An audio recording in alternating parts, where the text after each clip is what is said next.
Jesus foi à montanha para rezar e passou a noite toda em oração a Deus.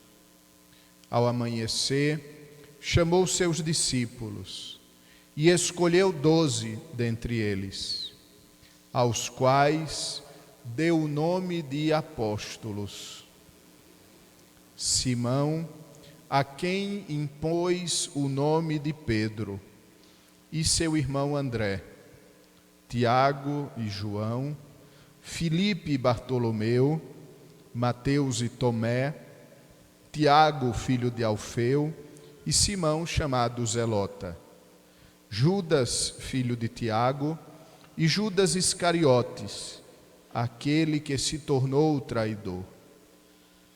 Jesus desceu da montanha com eles e parou no lugar plano.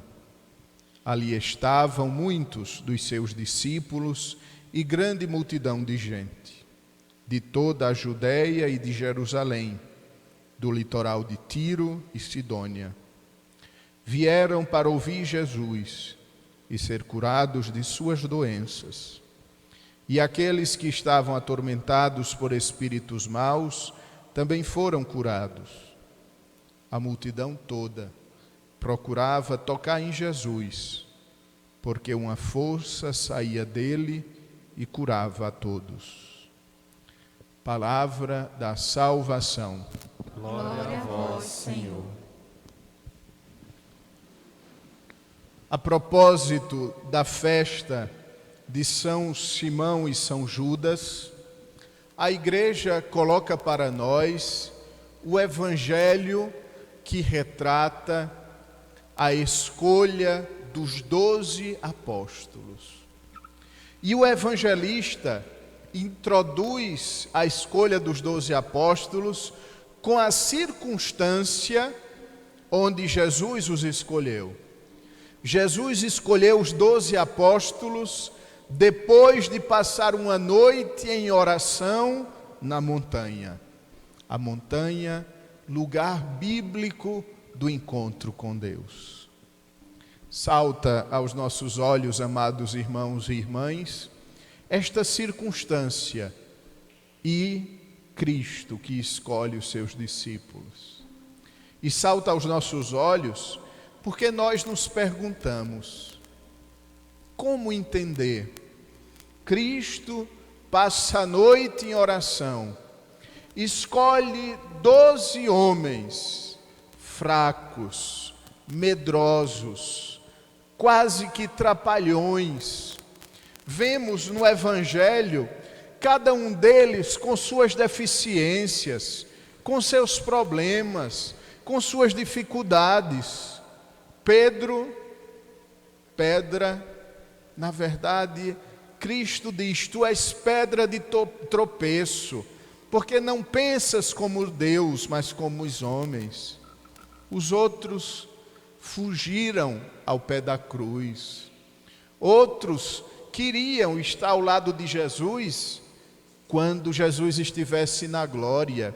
Queriam reinar, um à direita e outro à esquerda do Senhor. Até chegar em Judas, aquele que traiu o Senhor. Isso salta aos nossos olhos. Cristo que reza e parece que escolheu mal.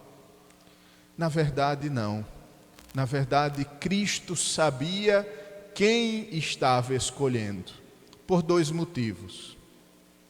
Primeiro, Cristo escolheu estes homens com todas essas fraquezas, com todas essas dificuldades, com todos esses problemas, com essa biografia complicada, para que nós não nos sentíssemos mal, para que nós soubéssemos que na igreja tem um lugar para nós, frágeis, pequenos, complicados, para que nós não ficássemos assustados diante da grandeza daqueles que Jesus escolheu. Por isso ele escolheu pessoas frágeis. Jesus não escolheu super-homens. Jesus não escolheu pessoas superdotadas. Jesus escolheu homens. E ao escolhê-los, Jesus os convidou para um caminho de aperfeiçoamento. Jesus os chamou e os chamou para um caminho de conversão, para um caminho de assemelhar-se com o seu mestre. O discipulado é este tempo onde cada um de nós precisa reconhecer as fraquezas, precisa se dar conta de para que Deus está chamando e precisa iniciar um processo de assemelhar-se a Jesus para corresponder mais à sua missão. Sim, homens frágeis, fujões, pecadores, medrosos, mas que no fim da vida souberam derramar o sangue pelo Senhor, mas que no final da sua existência puderam reconhecer a Jesus como o verdadeiro sentido de sua vida. Preferiram a morte do que negar Cristo, porque negar Cristo era pior do que morrer, porque a vida não teria mais sentido, porque a vida não teria mais razão, porque a vida deixaria de ter as cores que tinha, se apagasse dela o brilho que eles viram no olho de Jesus. E o que isso significa para nós? Significa que Deus nos chama. Deus nos chama como nós somos. Deus nos chama onde nós estamos. Mas isso não significa que nós devemos nos acomodar como somos.